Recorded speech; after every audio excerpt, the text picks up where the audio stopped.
Gear 5th Luffy versus the One Punch Man Saitama. Very odd matchup, I know. However, due to the form's reveal in the anime, people were matching him up against different kinds of characters such as Ichigo, Naruto, Goku, and Gojo. The entire internet wants to know how would he fare against these characters, and I once wanted to explain why this matchup here is entirely not close. I really thought that it's pretty self-explanatory for those who are familiar with both parties. However, during having multiple conversations with multiple anime fans, a lot seems to have different opinions about it. So we will be breaking down who wins this and who can outmatch the other. Now, 10 seconds before getting to the actual analysis, I want to thank you for 8K subscribers. You have no idea how much this means to me, and hopefully I'll make sure to provide more content that would definitely not disappoint in the future. For that, please make sure to subscribe and hit the notification bell, as only 4% of you are subscribed. Thank you.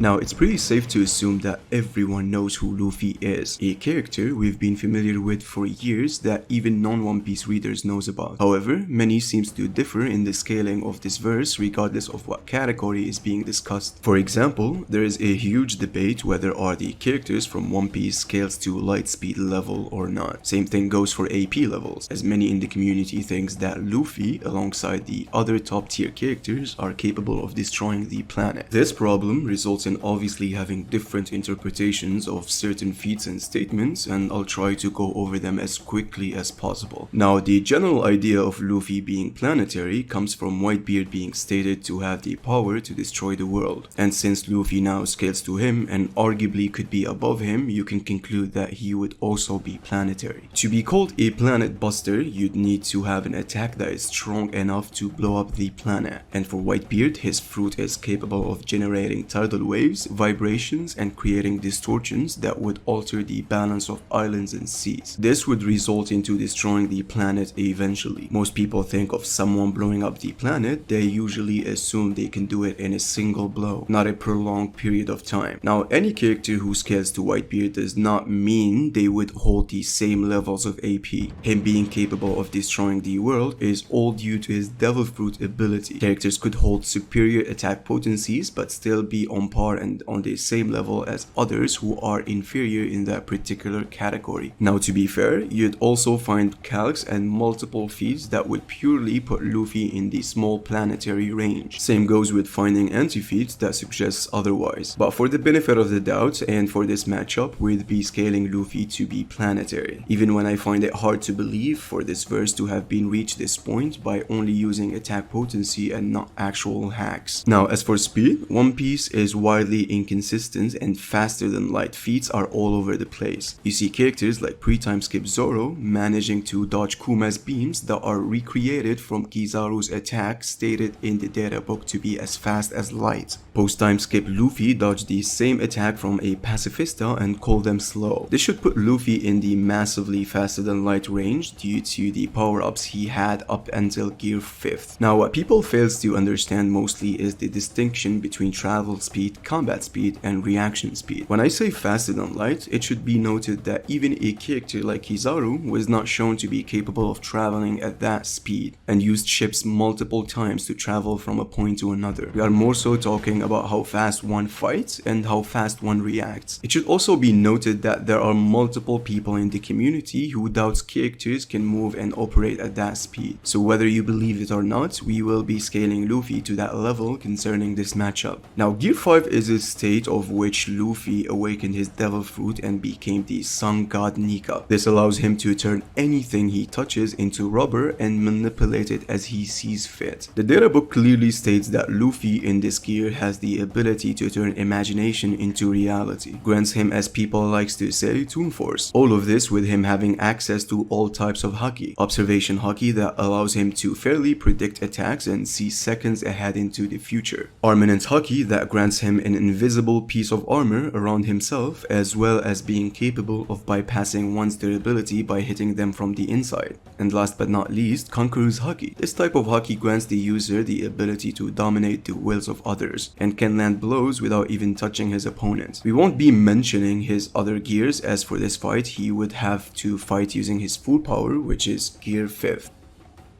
おい、死ぬぞ。だから俺がそんなもんにビビってると思うのか?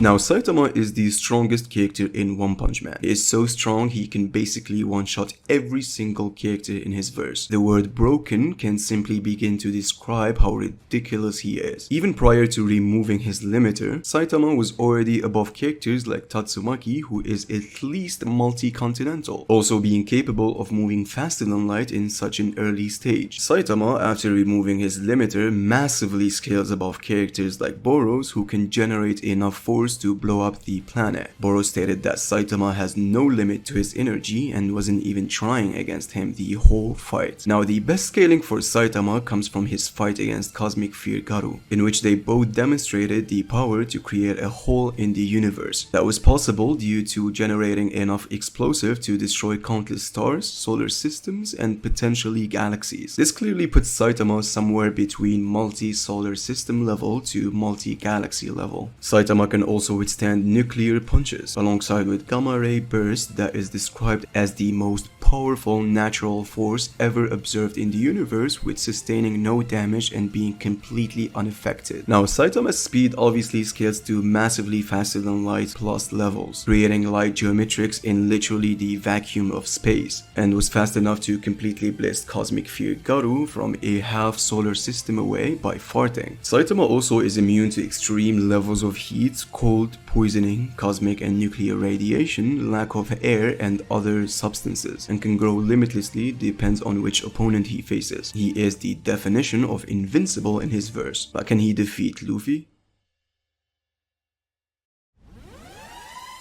Now, it's pretty obvious that Saitama largely outscales Luffy in so many regards. When it comes to speed, he is massively faster than him, and it's not even close. When it comes to attack potency and destructive capacity, even when highballing Luffy to a large planet level, it's nothing compared to Saitama erasing countless stars, solar systems, and potentially galaxies. I would also say that Saitama, before even his fight against Cosmic Fear Garu, far outscales Luffy. So why do we even have this matchup when it's this blatantly obvious? The arguments that people tend to bring is that Luffy possesses Toon Force, as he would bend reality to his will and generate attacks with his imagination that would take care of Saitama. Toon Force, by definition, is an ability that refers to characters manipulating reality or bypassing physical laws of nature in order to achieve impossible feats for comedic effects. The users bend reality in such a way to make situations comedic and funny. One of the best examples for this is a character called Popeye. With Toon Force, he can turn himself into a rocket after eating spinach and flies from the moon to Earth in about 2 seconds. Now, while the Gorosu stated that the Nika Nika fruit is the most ridiculous ability and can do whatever he wants with it, however, it was never shown he can manipulate reality however he wants. Aside from characters having their eyes popped out and being capable of passing the qualities of rubber into anything, including even people, manipulating reality and bypassing laws of nature were never been shown. Considering Kaido was still being competitive with him and still needing Haki in order to hurt Kaido, speaks well of how Luffy still obeys the power system laws of his verse. Now, the statement that says the potential of his rubbery powers are only limited by his imagination implies that the fruit is only powerful in the hands of creative and strong-willed people, and to use it to its fullest extent, one requires to possess insane levels of Haki. If he really had Toon Force, such as the Mask and Popeye, he would be hands down the strongest character in his verse, period. On the other hand, I would say that Toon Force works well in the favor of Saitama more than Luffy, as he possesses even more bizarre feats, such as grabbing and kicking around cracks in space-time as if they were physical objects. He's capable of damaging a spiritual dimension of reality by punching a hole in it from the outside, and not to forget learning how to literally time travel in matter of minutes. Even with hacks, Saitama far surpasses Luffy and it's not even close. Now, I've heard this other argument, which is that Luffy wouldn't be hurt by Saitama's punches since he is made of rubber. Now, even if this is true, Saitama has copied an ability that requires the full knowledge of the universe to master it. It wouldn't be far-fetched to say that Saitama would learn Haki midway through the fight, and once he does that, it's basically game over. But if someone wants to play the Haki game and say that Luffy wouldn't be damaged, Saitama can simply throw him in the ocean to drown or toss him to space to suffocate. Now, I'm a huge One Piece fan and it's my favorite anime. My favorite manga is One Punch Man, but my favorite anime is One Piece. People need to calm down when it comes to Luffy scaling, and just because he got this new ridiculous transformation, it doesn't mean by default he can defeat characters like Saitama or Goku or even Shinra. Alright, my next video is gonna be a One Punch Man matchup, and if you have anything in mind, please make sure to suggest it in the comments. Thank you so much for watching this video, and until next video, take care.